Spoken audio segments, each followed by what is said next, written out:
guys. So, this is the last part of fluid mechanics. We'll discuss viscosity, which kind of tells you the concept of liquids to be visualized as layers and the opposition forces which act between layers, a kind of drag forces which is not allowing the different layers of liquid to move with the same velocity. Okay, so the one which is exposed will be start moving with the greater velocity, and as you go downwards towards the surface the velocity decreases. There is a velocity gradient. Okay, so the resistiveness for the movement is what we call as viscosity. Surface tension, let us understand this concept. This is also applicable for fluids. Now think about it, liquid specially. All right, so we see so many different phenomenons in our day-to-day life.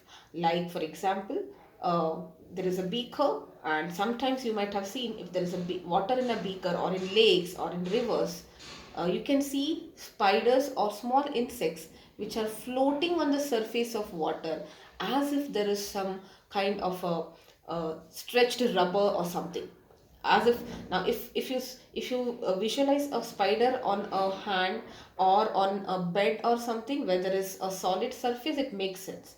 Now the spider or the insect is floating on water as if there is something which is spread on water. Okay, so this is one phenomenon. Second, if you have sand which is dry, it falls off nicely. But if I wet it, the sand gets wetted. Okay, or if you dip a paintbrush, it gets wetted.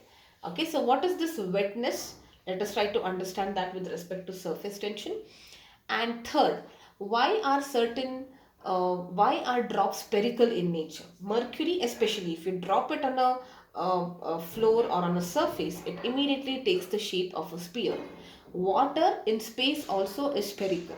On Earth, it is slightly elongated because of gravity, but otherwise, liquids tend to become spherical in shape. That's the property of liquids.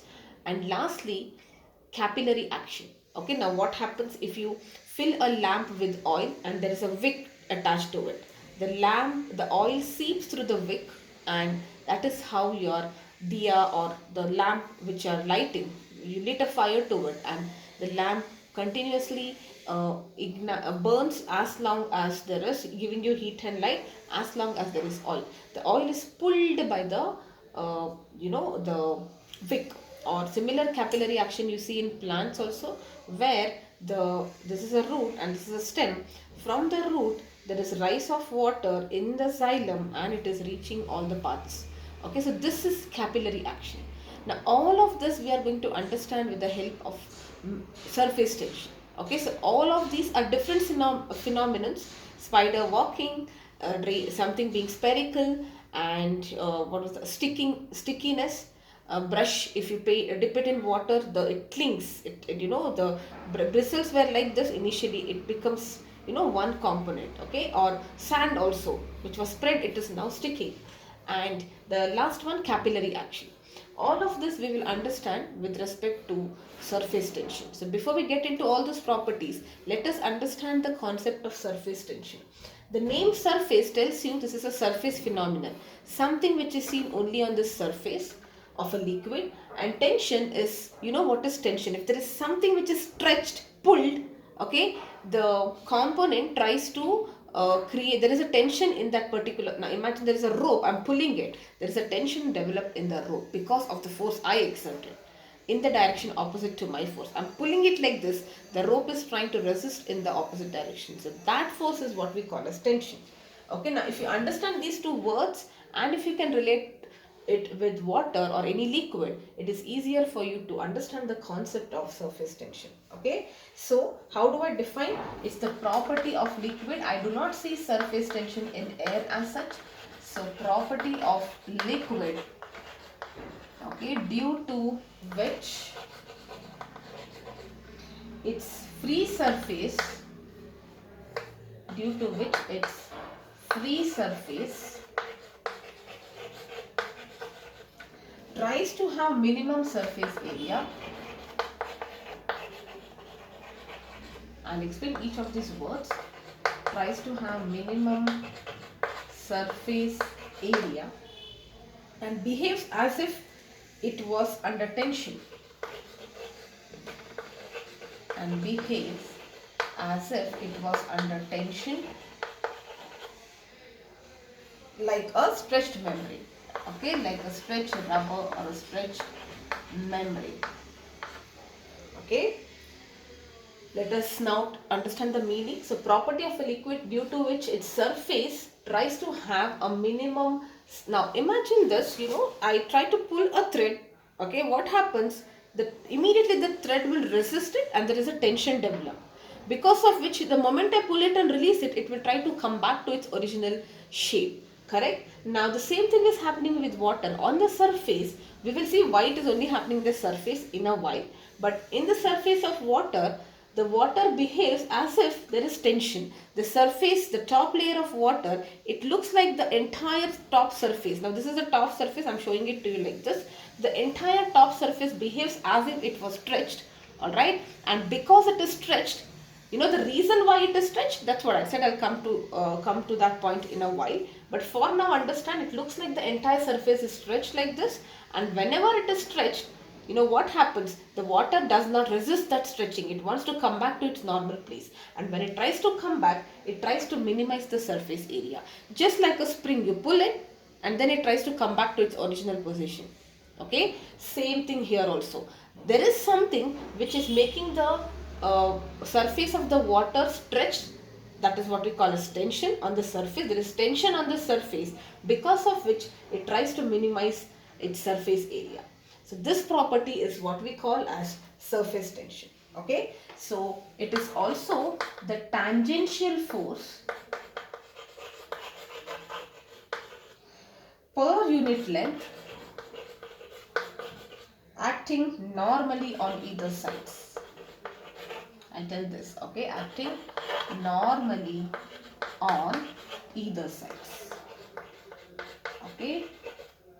Now, if I talk about a rope is a 1D, correct? So, if you visualize any point on the rope, when I pull it, the point gets pulled in both the directions, correct? So, it is like, I'm trying to pull it in this direction, the tension will be developed in the other direction.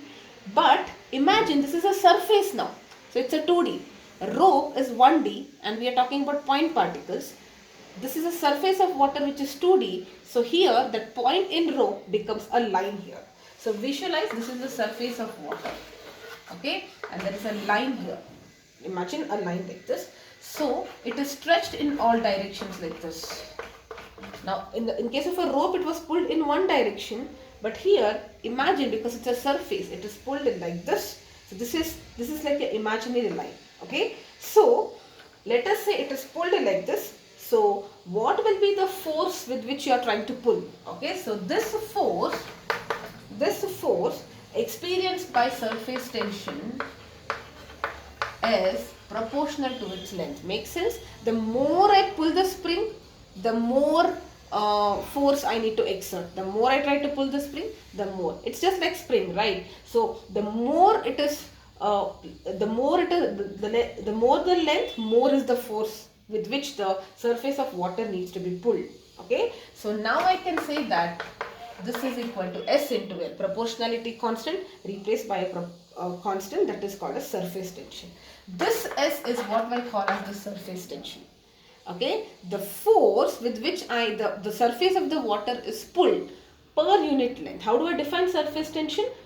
Now if I write surface tension, this will be F per unit length, and that's exactly what I've written.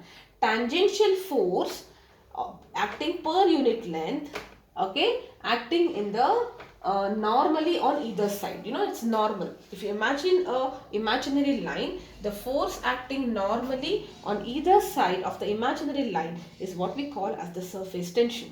Okay, now this surface tension is a property of liquids. It depends on the liquid.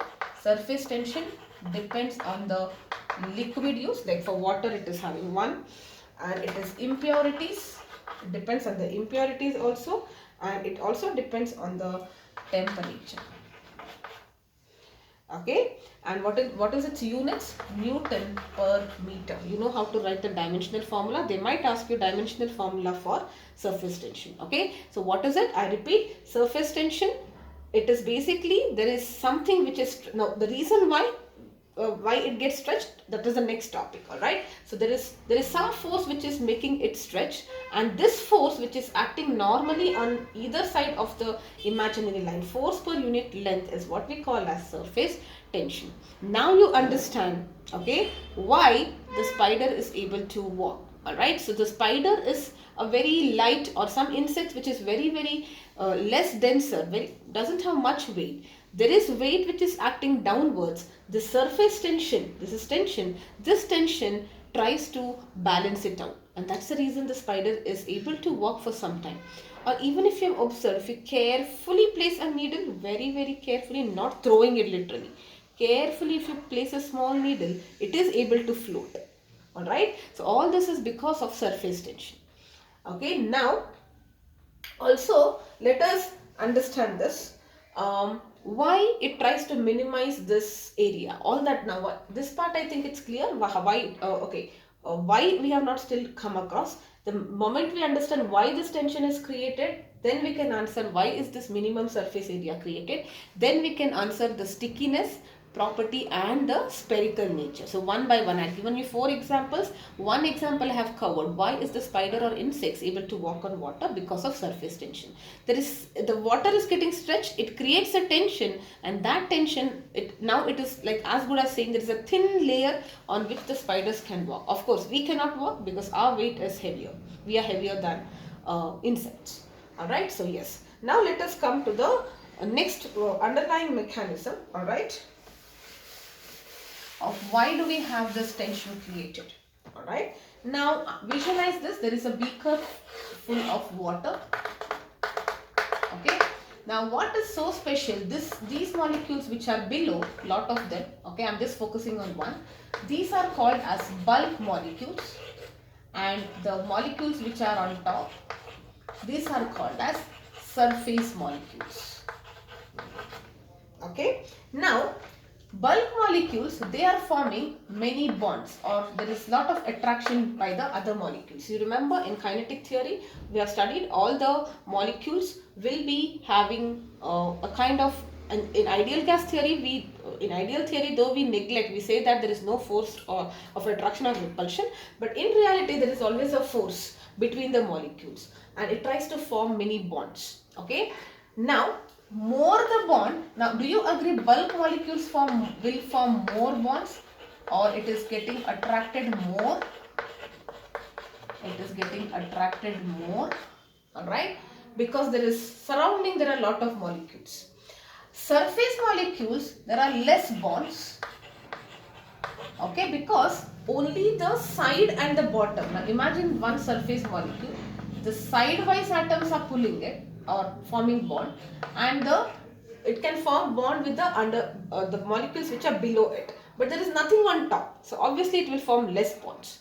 Okay, and you have studied in chemistry, more the bonds, whenever there is a bond formed, energy is released. So more bonds means more energy is released. So it is, and if energy is released, it is becoming more stable. Stable is like being happy. Alright, so it is giving out energy, it's become stable in life. It's balanced, or in other words, you can even think that, all the molecules are equally pulling, trying to pull one molecule, and there is no net force. You can even visualize like that. What happens with the surface molecules? They cannot form bond with the top because there is nothing on top. At the most on sides, and at the most on the bottom layers, or maybe diagonal layers which are below. So less bonds, that means less energy is released, therefore it is less stable, and it is not happy about it. Anything which is not very much stable is not happy. So simply to visualize, I'm telling you, surface molecules are like comparatively less stable in comparison with the bulk molecules. Or another way of understanding it is, there is no force on the bulk molecules because it is balanced. Everybody is trying to pull it in all directions, so no net force. Okay, I should say no net force. But here You imagine a surface molecule, it is pulled like this, it is pulled like this, it is pulled like this. So what direction it tries to bend? It tries to, if it is pulled like this, that is the pulling effect. Now I think you can realize why is that stretching effect. Okay, that stretching effect is because only the sidewise they are pulling. See, for the bulk molecules, sidewise, upward, downwards, everywhere it is getting pulled. Okay, or everywhere there is bond formation. So overall there is no net force, so I do not see any tension created here.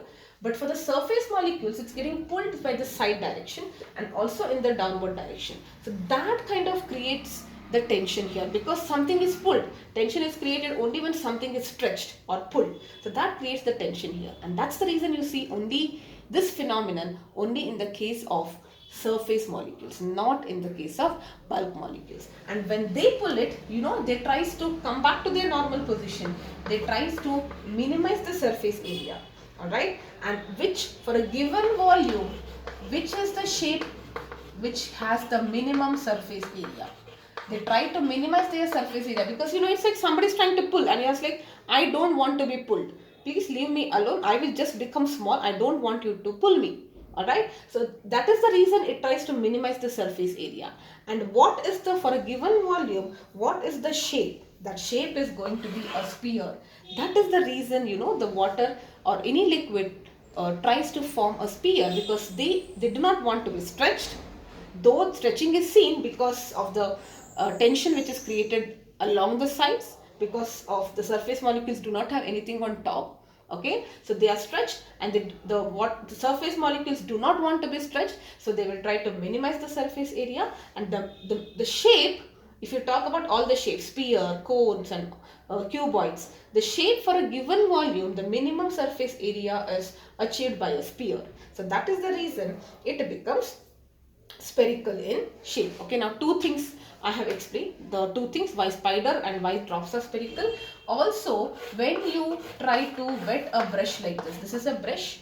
Imagine the bristles were like this, and when you wet it, you can see that it is becoming smaller. It is getting stick wet. We call it as wetting of the brush. Why is it so? Because if water comes here, here, here, then do you see surface areas are becoming more. If the brushes come together, then the surface area is becoming less. That is the reason water or any liquid has this property. It tries to minimize its surface area, because everywhere there is tension. When it is tension, I just want to lose away, make sure there is no tension. So I try to minimize my surface area. And that is the reason there is stickiness in the brush. Alright. Alright, so now let us yes, I think I'll stop here. I'll take one more video on, we'll continue. This is the basics of surface tension. I will continue with surface energy and other things in the next video.